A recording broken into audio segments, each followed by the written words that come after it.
and humbled to be Here. honored and humbled to be your temporary chair. All right, shall we call the meeting to order at 12:07 p.m. Josh, does anyone need to? It's First order of business. the recording's going, so I guess just go down the agenda. Wonderful. Our first item of business is to go ahead and take a roll call first and foremost. I know we have our chair, Seth Storsett, Councilmember Storsett absent. In attendance from the city, we have Communications and Tourism Director Laura Pettit, Communications and Tourism Assistant Jenica Taylor, City Clerk Joshua Stecker, Assistant City Clerk Tiffany Alamut, and I'll just go through a roll call. Mary Damaris. Here. Stephanie Lyle. Here. Sue Brayton. Here. James Carrer. Here. Jenny Wellman. Here. Janae Matan. Here. Lindsay Stover. Here. Yay, I think that's our full LTAC at the moment, yes? Yeah. Which leads us into our first item of business, which is approving the March 2022 minutes. Shall I pull them up on the screen for everybody to view? Great. Okay, I will do that. Pull that up there.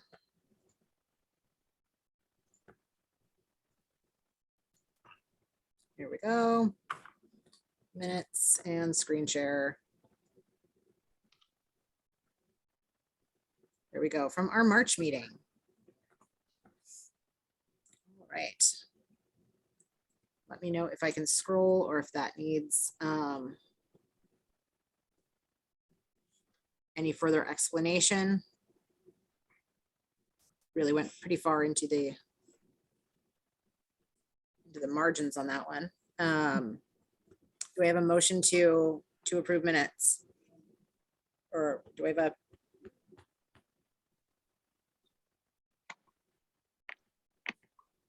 Josh, am I doing that right? Did I say that right? I'll move to approve the minutes.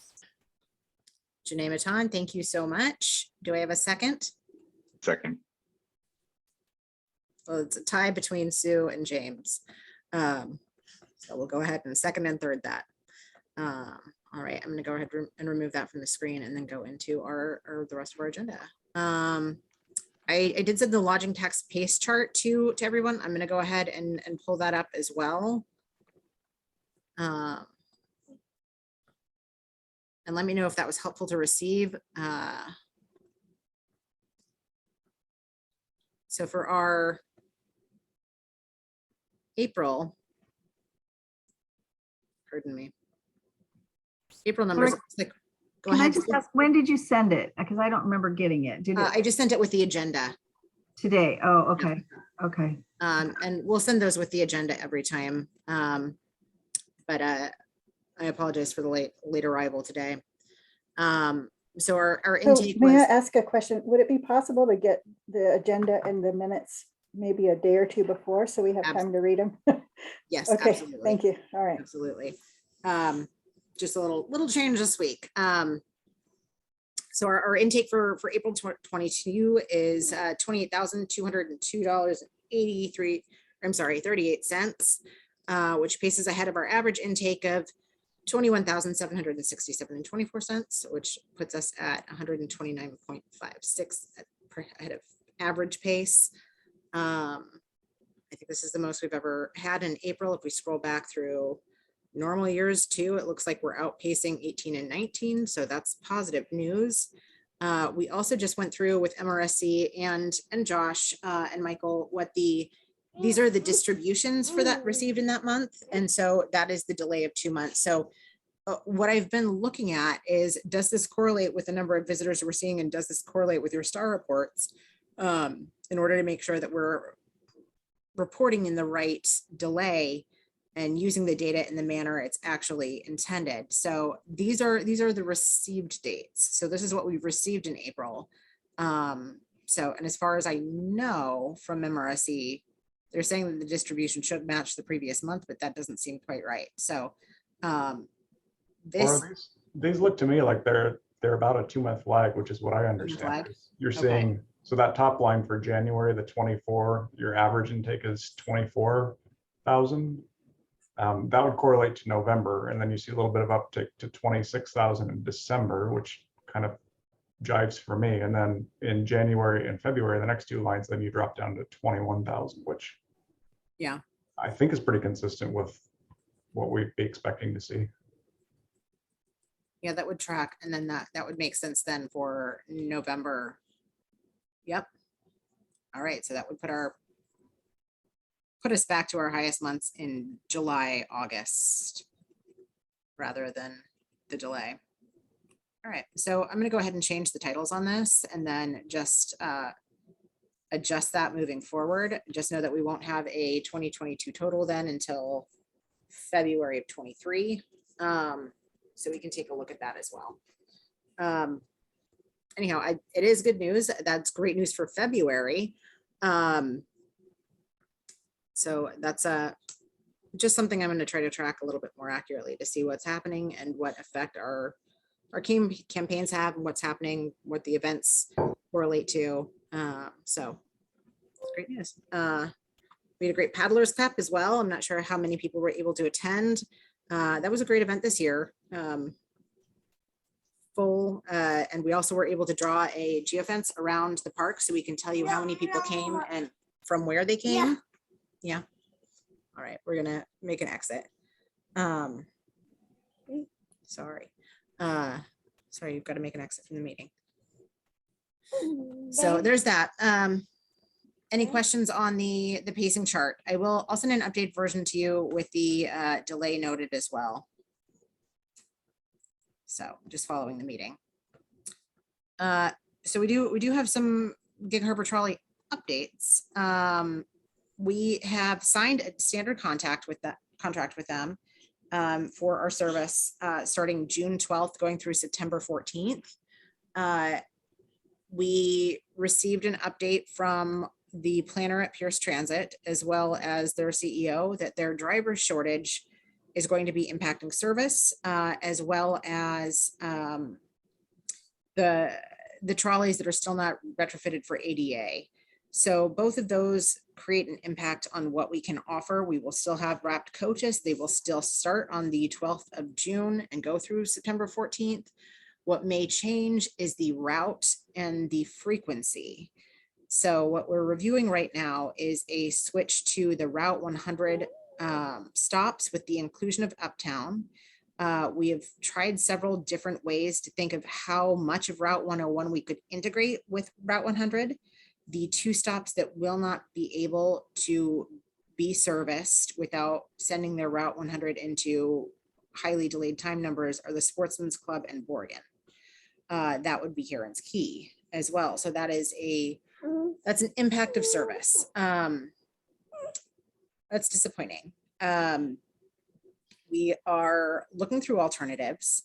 We've discussed several options with our city attorney on what the feasibility of putting in an alternate for this year is, how we encourage people to go throughout town and use that service. You know, everything from electric vehicles, if we could purchase those and have those rentable or service with the driver, to what it might look like to acquire those Pierce Transit trolleys through surplus and run them year round. Gig Harbor, the city of Gig Harbor is not going to formulate a transportation department. So this would be, someone would need to acquire those and operate them as a private business if that was to happen year round. We've scheduled a study session with council to take a look, a holistic view of what trolley service and public transport might look like and how those problems might be resolved. Our update from Pierce Transit was essentially that they don't see driver numbers returning until 2025 in total, and that is a massive impact for a long time. The upside is that they are not charging us the $50,000 partnership fee that they usually would. In place of the full trolleys, they will have dropped coaches, and the route coaches will ride on Route 100 with the additional stops that we've kind of negotiated on that. We don't know if that's going to have a massive impact yet, but it's what we can work with. So we are trying to pivot yet again into something that works positively for our community in the long run. So that's a little bit of the update. We'll have input from council and an input on what that might look like. You know, someone proffered the idea that school bus drivers are not working in the summer and might be potential. That still doesn't resolve our problem of the vehicles or ADA. So yeah. No. Okay. I'm sorry. You're gonna have to go down with Dan right now.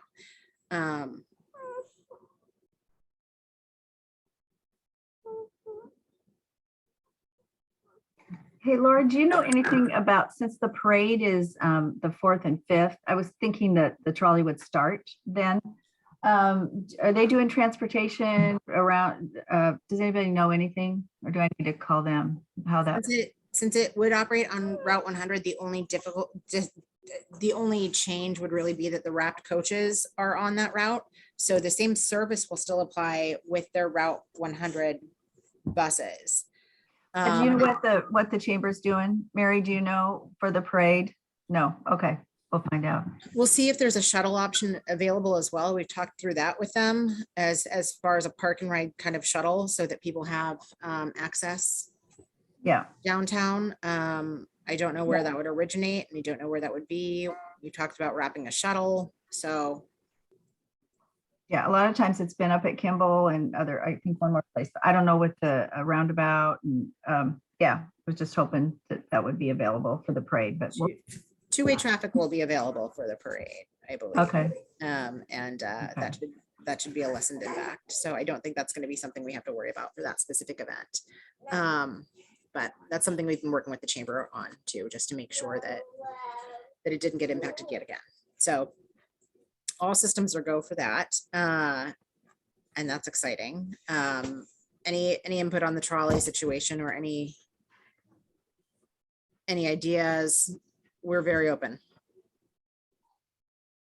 Yeah, it's just a quick question. So, so if we're going to be following the bus 100 routes with wrapped vehicles that'll look like trolleys or whatever, are there more stops on the Route 100 route than there were on the trolley? So that means that it's going to run a lot slower then. Okay. Or do any of them overlap the stops? What was that? I'm not sure what you mean by that. So like if there's a stop in front of Tickle Pink, say, for the trolley, is there also a stop there for Route 100? Are all of them, all of them are on, except with the exception of the Sportsman's Club and Borgen. Okay. So because that would cause a delay, too much of a delay in their service times. Thanks. So yeah. I need your help. Anyhow, any other questions or ideas? Sorry. I see opportunities. Yeah. Yes. Electric shuttles and things like that. Yeah. That's kind of where my mind has gone too. With input from our city attorney, I don't think any of those will be able to be functional this year as operated by the city.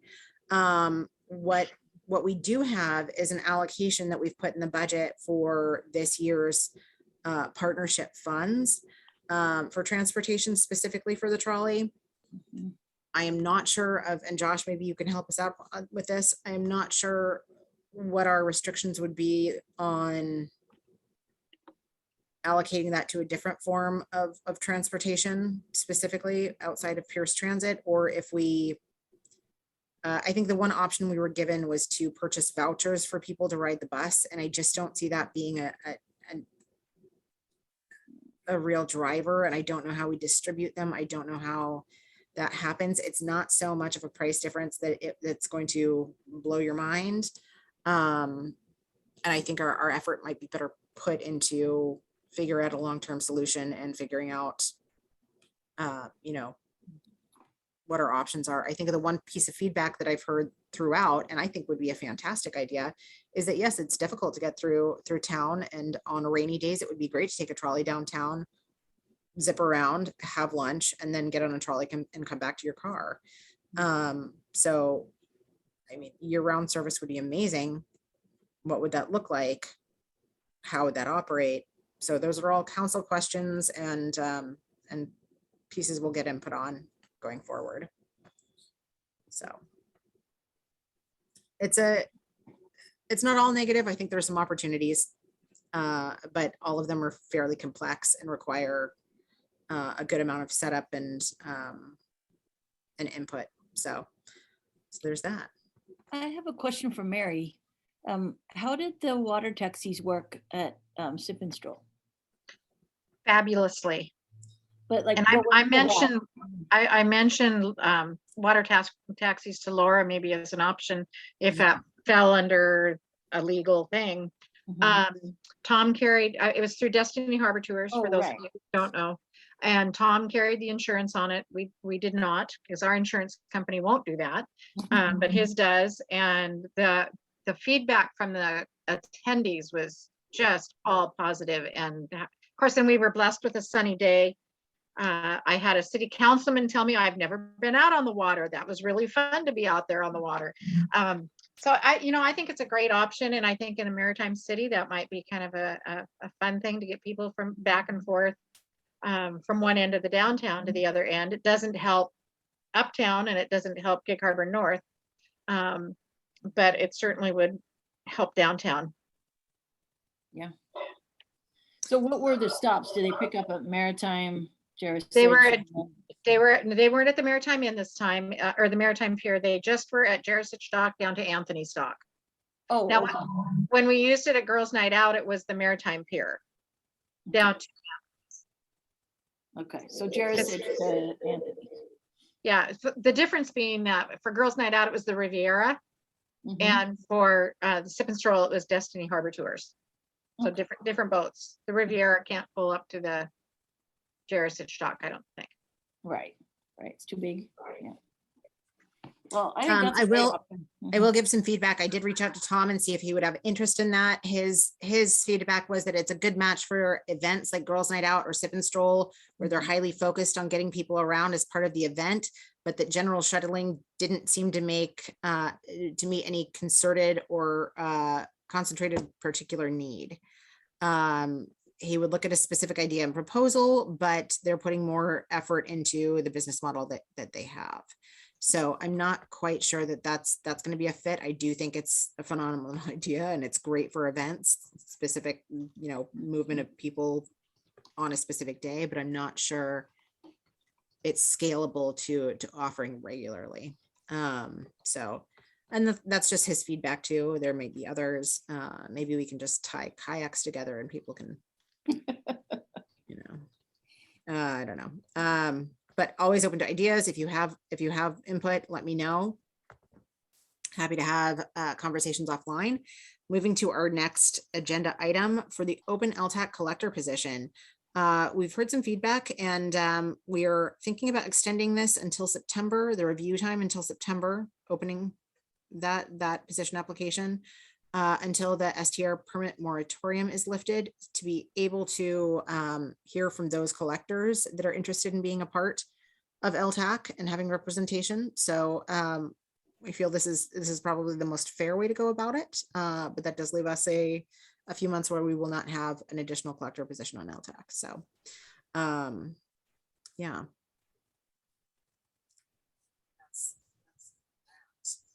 We haven't had too many applications either, so it's not I don't see any problems with that. Did we get any applications? Did we get, we've had no extra collector for quite a long time. I think who was on there? John was on for a couple months and then gone. So for me and other collectors, I think it's a big deal that it's that long personally. So Okay. just my input. The only thing that we have, and I think this as well, is we've reached out to the Gig Harbor several times to see if they have interest, and we have not heard back. We have a limited number of collectors, so it can be difficult to find somebody who meets the qualifications. with the STR moratorium, I think we've had someone apply that does have an STR, is interested in serving, but it is not permanent at this time only because of the moratorium. So in order to make it a valid appointment, the moratorium would need to be lifted. And that is with the Planning Commission right now. So we don't have the say in moving that forward. Josh, any feedback on that? No, I think at this point, the application window is open till the end of May. So at the end of May, we can look and see who's applied, and maybe there is somebody we could recommend going forward with. But till we get to that point, I think we may be limited in having to wait until we get some more people that are actually qualified to be appointed. Do the houseboats and stuff like that, do they qualify? If they collect the lodging tax, they do. Okay. The Also caveat there, though, is that they need to have a City of Gig Harbor business license, which most do not. So, and then they can't get their business license until we update the permit regulations. So they also need to be at a live aboard marina, which some are not too, and that's a permitting issue and a conditional use. Well, it's not a conditional use. Well, I'm just thinking about pleasure craft. Yeah. Because they've got those. The other opportunity there too is that there's a new operator for the RV resort, and they also collect lodging tax. I've reached out to them just to say hello and let them know what their options are with potentially being involved with LTAC. So we'll see how that comes. So I am working on actively recruiting. Yes, we're trying. If you know of anyone who would like to apply and is also, qualified, please let us know, send them forward, and we'll try to make that work. So can Janie apply again from the Waterfront Inn? Yeah. Yes. Josh, are you saying yes? yes, she can. Yeah. You have to reapply, go through the interview. Yes. And okay, I'll let her know. Okay, thank you.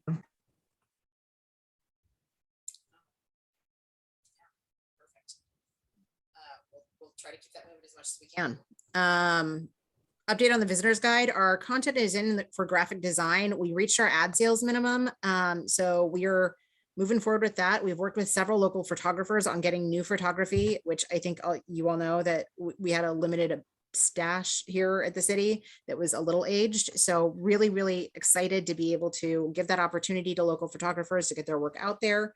I think at some point in the future, when we start doing this more regularly, we'd like to have a cover photo release event, so that makes it a bigger deal and gives notoriety to a local photographer on which images selected. That's pretty exciting. We're also, as you know, expanding our distribution model.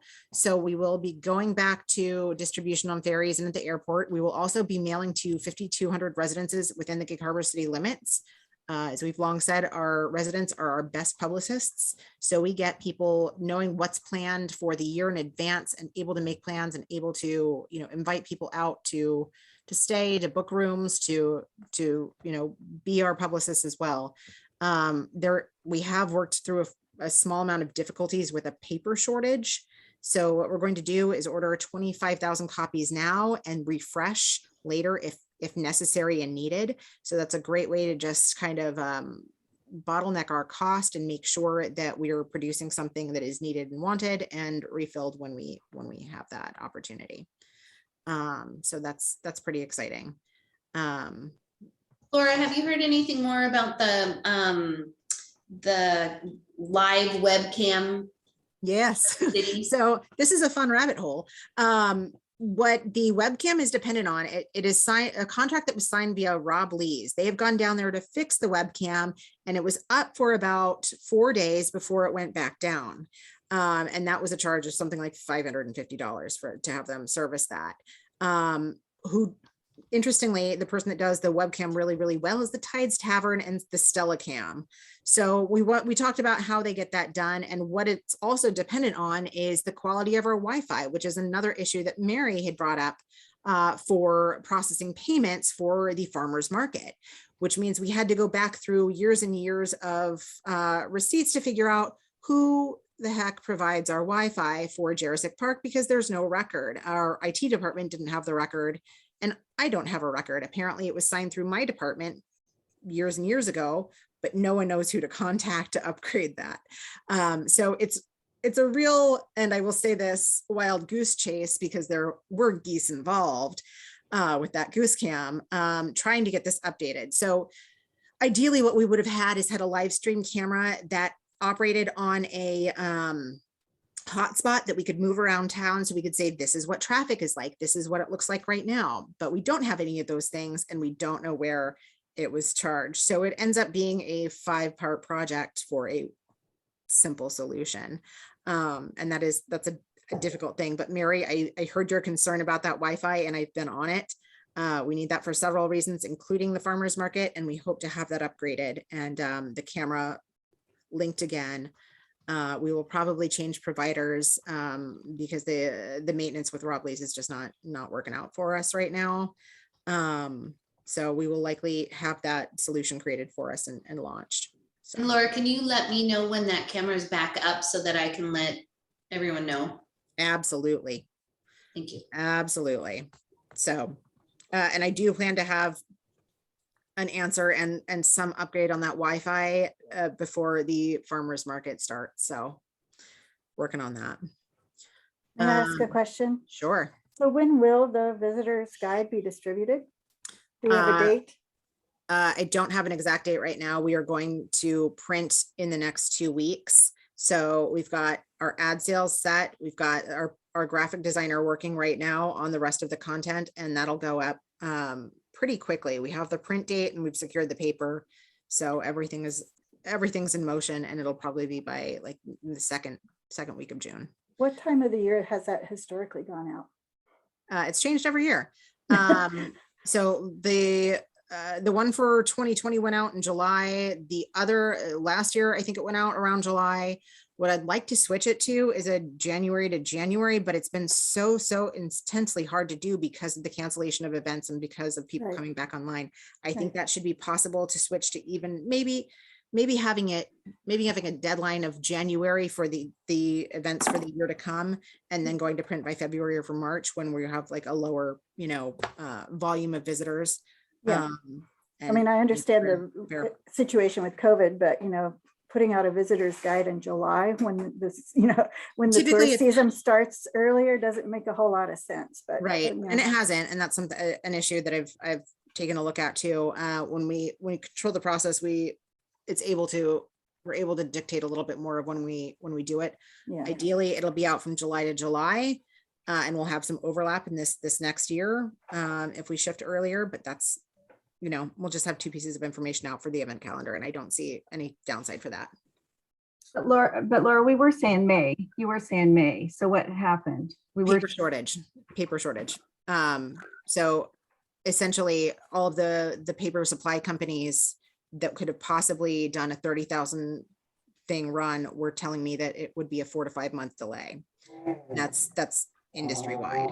So we hustled and tried to find a different possibility, a different paper, a different whatever was available, and that's kind of where we're at. So or do fewer to start or something. That's what we're doing. One we have is going to be till July. Is that what I just heard? No, we'll probably have it printed by the 2nd week in June. Okay. But again, pivot, this is a new process too, so we're refining our relationships and our dates. So but content's been done, and Jenica did a really fantastic job on gathering that. We've started to have a little bit more in the hopper on blog content. So we're excited, and it's been very, very nice to have her on board and have her support. So kudos. Yeah. So that's pretty exciting. I'm very excited that we'll be able to mail it this year. I know that's something that really has an effect for things like the Penn Met schedule. So having all of the events that we have for our tourism partners and as a city in one place there is going to be, I think, a little bit more helpful. And as I think we've all learned too, one of the best parts of, communication in Gig Harbor is to, or key practices, I guess, best practices would be to have something printed that people can refer to again and again. So In addition to visit gigharborwa.com, we have that as a piece as well. I'm going to skip ahead for one agenda item and we can come back to fireworks, but on that print note, then we go directly into collateral design. So we have our summer sounds, roll-up banners, rack cards, and 11x7 posters available. If you'd like any, let me know. This year, we're going to put those roll-up physical signs throughout town in different neighborhoods so we can direct people down to summer sounds. So there's a consistent presence throughout town on what's happening and where. And again, that's some of our best practices and key learnings from the past 2 years, or well, past year of sign placement and getting those messages out. We also have the redesign in motion, and this is just up next for golf, fine dining, harbor sips. So essentially like the drinking tour of Gig Harbor. The historic net sheds brochure is being redone. Lita Dawn is helping us with content on that. We have an outdoor pursuits collateral card, on the water cultural highlights, which will take into account walking tours, the history museum, boat shops, and then going into meetings and events and options for that, accommodations throughout Gig Harbor, our event calendar, and top 10 things to do. So we'll be able to have those distributed. And I don't have a date for that just because it's in the hopper with Jenica's design work, but we're hoping for ASAP on that. So we will order enough to supply us for this year, and then we will reprint each year with updated information and content, so we don't ever run into the problem of having a golf brochure from 2015 again. But I also know that several parties here have collateral print needs as well, and we wanted to put together a giant order to see if we could get reduced pricing for any of our partners so that you can order through us. I'd still like to do that if there are par amounts that you have, or orders or artwork that you have that you would like to submit as part of our order and take advantage of that negotiated pricing, then I'm happy to do that through Cascade Print Media. Just get me your order and your art, and we can see what that looks like. Lindsay, specifically, I know Harbor Wild Watch. Mary, I know you've got a lot printed right now. I don't think you have any needs there that are coming up specifically, but for our hotel partners as well, if you have. Chalk the Harbor's coming up that we do. Yeah.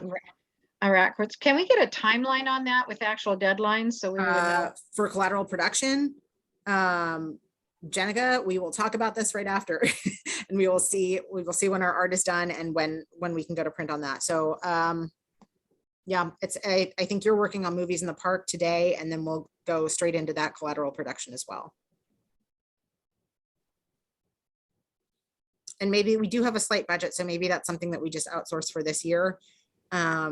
And just get on an expedited timeline, because I know Chalk the Harbor is coming up pretty fast here. Yeah. It's in July. It's the same weekend as the Summer Arts Festival. And I apologize for disappearing. I had 2 board members call. That's okay. That's all right. So I mean, you would need it within, I'm assuming 2 to 3 weeks for promotion. Yeah. Okay. Maybe we can just put the full order in now and take advantage of that and have you be the first printed order. I don't know. I'll look into that. I will get you an answer this afternoon. Okay. Heading back to that other item. So we have a policy change that's happening with the city for fireworks. We are limiting it from 5 days to 1 day. That was passed, I believe, 2 years ago and goes into effect this year. And so our hours are on July 4th from 9 a.m. to 11:59 p.m. We will start sending communications out on June 1st. I'm happy to drop off signage for anyone who would like to display that. They will be also displayed at any fireworks stands that are selling fireworks within city limits. And just a good item to know. Routing back to one So final thing. may I ask a question? Does that apply only to the city limits, or do you have, is that same law outside of city limits? This is only for within Okay. city limits. Okay. Pierce County has changed their law, and they will be dropping to 1 day next year. So this is the Okay. last year that people can set them off outside of city limits Okay. for a wider date range. And I forget what Pierce County's exact law is. I just know it drops to 1 day in 2023. Okay, So, thank you. yeah. routing back to just one item too from Collateral Design, what we have is a great photographer on staff. We have dedicated time to go out and gather content throughout the city for each one of us for one day a month. We also would love to put together a photography schedule for things that we're missing. So whether that be updated room photography, accommodations photography, you know, the needs for media campaigns and advertising change so frequently that it's always good to have fresh content. You know, Stephanie, if you wanted, you know, photography of the small boats exhibit or something like that, let us know and we can put together a schedule for one central photographer to get several items throughout the day, whether it be food photography or, you know, or Lindsay, I mean, you guys do a great job on your content too, because I know you get great photography from live beach walks and stuff like that. But feel free to send those our way because we can always use those and use them to promote you and send them out to media and try to get as much coverage as possible. And I know that can be. Do you have a date or something that the photographers are here? Or is I it need to just- know who's interested first, and then we can set a date that works and send somebody out. But I'd love to do it sooner than later. Okay. So. And Laura, if we have photos, should I send those to Jenica? Yes, you can just send them to communications@gigaherter.gov and then that'll go to both of us. And then also on the website for Visit Gig Harbor. Mhm. We noticed that there were a bunch of photos that were just like placeholder photos. So should we send you photos for that page? You can absolutely send me, please, absolutely send me Okay. anything you've got. I would love that. Great. Or even if you have a link that like, this is where we pull photos from, you can send us that and we'll use that. I'm more than happy to use original photos over placeholder images anytime. Okay. So Cool. that's great. Let me know if you have interest and pass that along to event, you know, community partners as well, and we'll see what we need. I think a couple of our restaurants may need updated photography as well. And I think there's a great food and wine story for food and drink, I guess, a story for our fall pitches as well. So I'd love to get that locked and loaded and pitched to national and regional magazines. So over the summer as well. So quick media recap. We had the TBEX Spam Tour come in with 3 different travel bloggers. They had their conference in the Tri-Cities this year. We partnered with Visit Kitsap to host them. They came into the Tides, did a brief afternoon in Gig Harbor, and then departed to Kitsap. There was no cost on our end. I'm not sure how effective that's going to be. I haven't seen any real content from that yet, but we'll check in with Visit Kitsap on when we can expect that. Just put in a pitch to the Best Life Most Picture Perfect spot in Washington through our Visit Washington State partners. And then we also, Gig Harbor just made the top 16 most friendly towns in America tour a list. And that includes like Telluride and Nantucket, Gig Harbor. I thought that was really interesting. So that'll be up on our website shortly, and we'll promote that as well on our social posts. But if you'd like to share the content from Visit Gig Harbor on that was a fun media get, and you know, We'll make sure to be really crabby. Friendly? Yeah. it's gonna be very friendly. Yeah.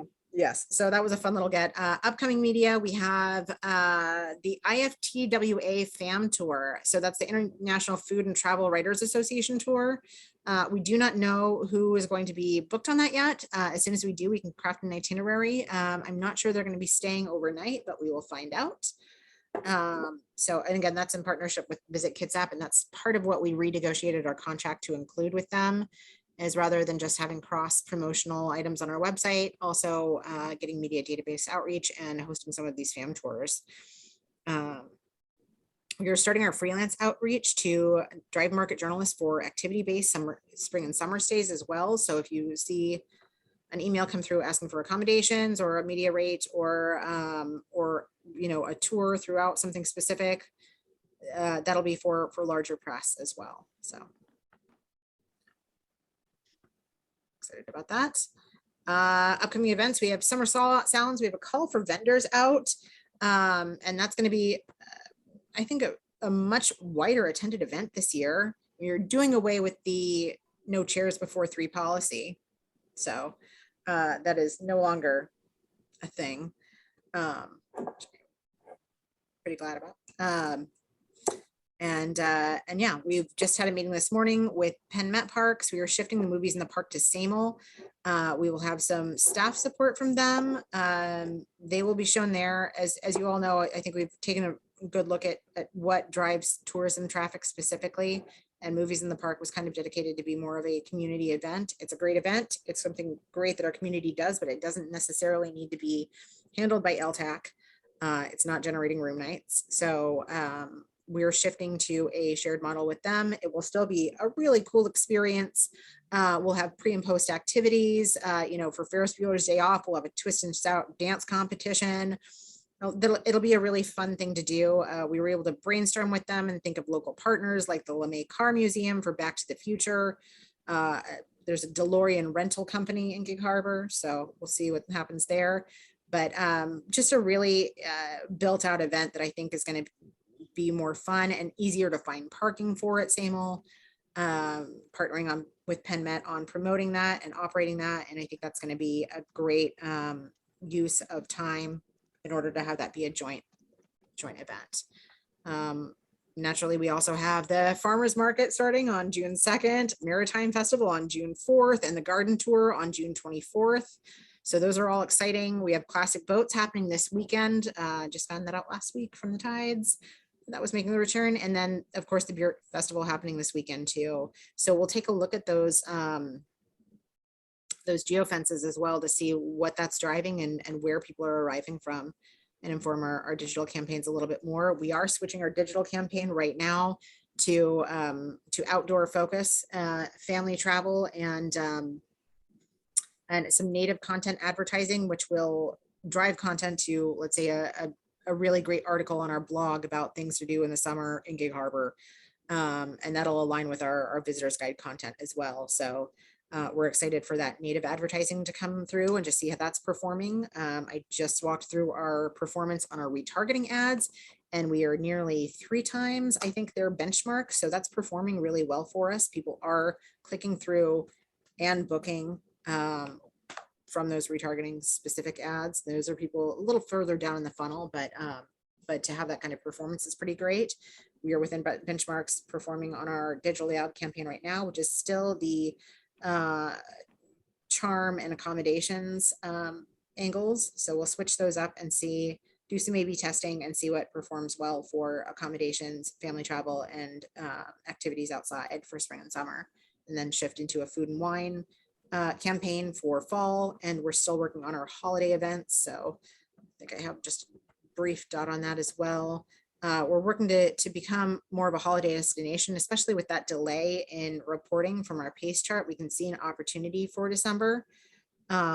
So becoming a holiday destination, sourcing a chestnut roasting cart for downtown and figuring out if we have live vendors in Scansey Park. Becoming a walkable downtown. We're still working on the ice rink concept for Uptown, and we'll have some updates on that very shortly. That's a power grid issue. So interesting problems to solve. So Laura, would the market in the park be an evening market? I don't know. I don't know. There are no lights. Daytime weekend, or yeah, I don't think we can do daily, but I think in order to drive weekend traffic, that might be something that we look at during the day. So I don't know if it'd be from 11 to 4 or something along those lines, because you're right, it sunsets quickly. But yeah, I'm not quite sure. The park is quite challenging in the rain, having run a few markets in monsoons. Just FYI. Good point. And the other thing I was going to mention was that this weekend, along with Gigging Up the Harbor, our cleanup day, there's a makers market happening at Harbor General Store on Saturday. Mm-hmm. Awesome. I'd actually like to reach out to them and just see what our possibilities are for I think the Gig Harbor Night Market, when we had it, drove a little bit of interest in sales tax and people coming out and going to dinner and having an experience in Gig Harbor. So what the possibilities are, A, with relaunching that, or B, partnering up with local makers and seeing what we can do to better publicize that. So, yeah, and maybe that transitions into something for the holidays as well, and maybe it's different than what I'm thinking, but Have you heard anything from Argosy regarding the Christmas ship? yeah, they're not doing our SOP this year. They're doing a Again. truncated, yeah, they're doing a truncated version. Okay. So that's a bummer. I do think we have some opportunities to better promote the awesome experiences on the Veteran from the boat shop and some of our smaller cruises for holiday experiences and holiday lights and the boat parade. So maybe that becomes more of a locally driven draw rather than just the Argosy ship. But again, I think we have some opportunities to try to fill that void. I think people are looking for things to do. And I think if we offer pre and post activities, then we make ourselves a holiday destination a little bit more. So, yeah. Opportunities is how we're looking at a lot of these. They're different problems to solve than we've had in the past. And I think this is a change, but looking at it from a larger context of what we want out of our tourism specific promotions, I think we have some good opportunities to do things in new ways and take a look at what we've been doing and whether it's getting us what we want. So, and maybe some of that's forced, but that's not necessarily always a bad thing. So yeah, I do know, I think in our last item before we adjourn, I just want to first of all make a call of any issues that are arising that we can discuss as a group. Any hands? Anything you're seeing? Stephanie? You're just talking about in general? Oh, yeah. Well, I know that you all probably got my memo, and I wanted to just bring that up again because I think it's important to try to get this on the agenda for this particular group. And I know Josh had some input in terms of how these groups are supposed to operate with the council and whatnot. But my understanding of the RCW is that this group is really supposed to be reviewing applications and recommending funding to the council. And so I wanted to just see if we can't get that on the agenda for next month so that we can discuss that process before we're in crunch time for trying to do another round of grants. Well, I appreciate the forward thinking on that. And I have not had a chance to fully read that yet. So we can't increase the allocation, I believe, this year to approved organizations. This is what we were talking about last time. Is there a way to increase the amount? I do have an update on the Celtic Music Festival, which did occur slightly out of the way that it was intended, but they do want the funds. They did incur expenses, and there was a mention of legal action if they didn't get the grant as awarded. So I am working on that to figure out what we can award, and if there are some difficulties there with our auditor on how that's applied. Sorry, Jenny. Where was the Celtic Music Festival? It was supposed to be a 3-day event, right? And I never saw it. I live right near there and I walk by there all the time with my dog. I never saw anything. I mean, I think if we're going to pay them money, we need to understand what they did. Well, I need a report first and Yeah. foremost of like what that was. And I Okay. also need to weigh that against what our geofencing says for people that were in from out of town. As we know, what we had a directive on and why we declined the Lavender Farm, their funds, was that we didn't want something that was just regular entertainment or just a draw for that specific business. It needed to be event focused. So that is my concern, is that this didn't turn out to be exactly what they applied for, but instead became, over 3 days, bands here and there that were inside. They weren't outside due to COVID, as far as I've heard thus far. But I also, initially it was applied that it would be also co-hosted by the Inn at Gig Harbor, and there would be full meeting space that was taken up with events and things that happened. And I do not think that happened. I mean, again, it's been difficult to get in touch with the Inn at Gig Harbor to confirm that, but I'd like to do my due diligence before we fulfill that. So I thought they were partnering with the chamber. the chamber was their nonprofit Mhm. host on that. But again, both Miriam and I were confused as to whether the event was happening. The original event organizer emailed me and told me that it wouldn't be happening that year. The owner of Dunnigan's then got in touch and said he wasn't sure he wanted to take on that risk, but then when the COVID restrictions were lifted just before, he felt comfortable with it and then went ahead with it. But again, we never got anything that said this is happening. We saw something on Facebook that was promoting it, and they incurred the expenses. But as the city and as an underwriter, we want to be able to promote that, make sure people know it's happening far enough in advance to make a positive tourism impact. So I have some concerns about how we fulfill that. And, I understand that people who are not familiar with the grant process may not understand that you can't change those things. And we were held to specific auditor standpoints on whether or not this performed in a very specific way. I just finished JLARC reporting yesterday. So, we're looking into how that's applied. But those funds are essentially still in check and not available to be reallocated right now. So Stephanie, when we talk about, or all of us, when we talk about how the allocations go, I still think we need to get back to, did it actually drive heads and beds? Did the event actually drive heads and beds? And, there's several things that I think have happened that I don't necessarily think did that. So anyway, just my feeling. Yep. And that's another reason why we have our geofencing software, is to have data that proves or disproves something. Because when we get a report and it's from a loose count or an estimate of how many people could have stayed in hotels, that's not necessarily a driver. We need information that correlates with that to prove that. We need receipts. So that's one of the issues with that, is that we want to make sure that there's drivers of business there too. Yeah.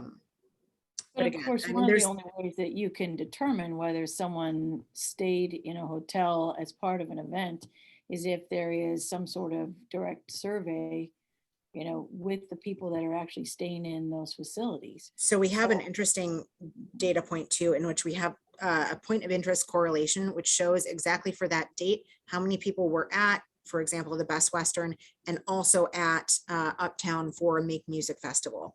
So we can see that there's a direct correlation between people that stayed there and people who attended the event. And that's one of the most useful points of data that we have from them. So, and I agree, if it's a direct booking code or something like that, that's also a way to measure. The auditor reporting options are rather vague too. You can say that it's an indirect survey, and for me, that's not necessarily helpful. Like if we can say a number of people could have stayed or may have stayed, I know it's not always a negotiated rate, but wedding groups are a great example of this, how there's a code to book and you get a specific rate for this specific time. That works well for direct events. When it's something that's not as directly correlated, like somebody came into town and went to the history museum, but also went to the boat shop, but also went to, Lee's stand-up paddleboards, but also went to Bricks, but also went to here. We could also use that point of interest correlation to say, over this month or over this year, here's the amount of people who stayed in the hotel cluster and also went to the history museum. And that's an interesting point of data too. Is it as exact as a booking code? No, but it's attributable. And at least that's showing us what provides an experience for a guest. Right. And I understand that. But the biggest issue with this from a reporting point of view is that literally, Laura, you are the only person that has access to that data. Oh, nope. It's in open this time. group, in any applicant, I mean, we'd have to go to you to get that specific information. And so to me, that's slightly problematic because that's only one point of, data collection for reporting. And I'm not saying it's a bad system, but it's very awkward because it's not like I can go to a centralized website and say, oh, look, here's all the people that are, identified for this particular area at this particular time. I have to like call you and set up an appointment and come and get that data. And that's not part of the grant process right now, and to Jenny's point, as far as I know, there is nothing in the legislation for this particular tax that says that it has to drive heads and beds. Yes, there is. So that's part of our auditor reporting, and it's part of the application reach fund. And that's specifically driven by the state in that we need to show that it drives tourism from over 50 miles away. So that is specifically what we are reporting on to the state for the intent and purpose of these funds. And you can find that, I think, in most other LTAC reporting and applications as well, because it's standardized throughout the state. I will say on the data collection point, it's not me doing the data collection. So it is. Right, but you have access to the reporting system of it. I do. Yes. Yes. And that's something that we make available to anybody who's interested in it. So I'm happy to run those reports, but I also need to take a look too, with the limited amount of staff time that we have in hours, like how frequently I can run those and how frequently I can get those to people. So, and again, that's, it's another point of, we can also have self-reporting numbers too. And I know we had some pushback recently from one of the grant receivers on whether or not our numbers were accurate. And we tested them out in 3 different ways and showed where their numbers were coming from. It showed that a majority of their attendees are from the local Gig Harbor area and they'll live in these zip codes. But it's from a wide amount of data, including, I mean, if you've ever opted into anything on your phone, then that data is there, and it doesn't identify exactly who you are, but it identifies a general overview as a consumer, which is the crazy world we live in right now.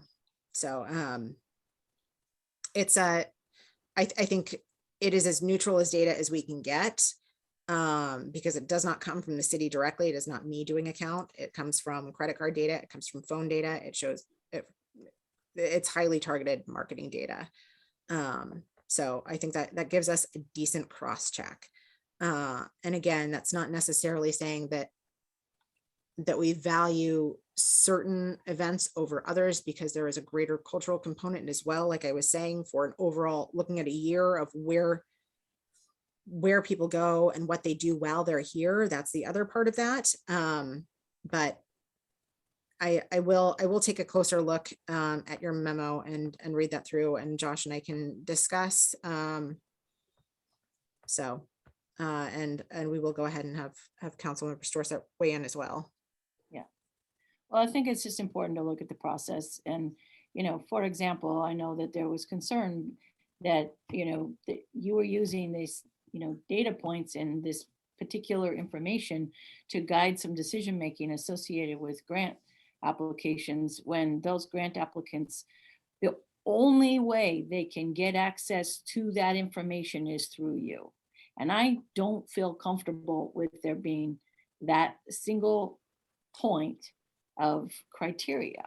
So I think that it's not necessarily that that's a criteria point. And I think when we put out those lists of does it drive sales tax too, and when we can compile that over the best practices from across the state, I think those are the criteria that we use.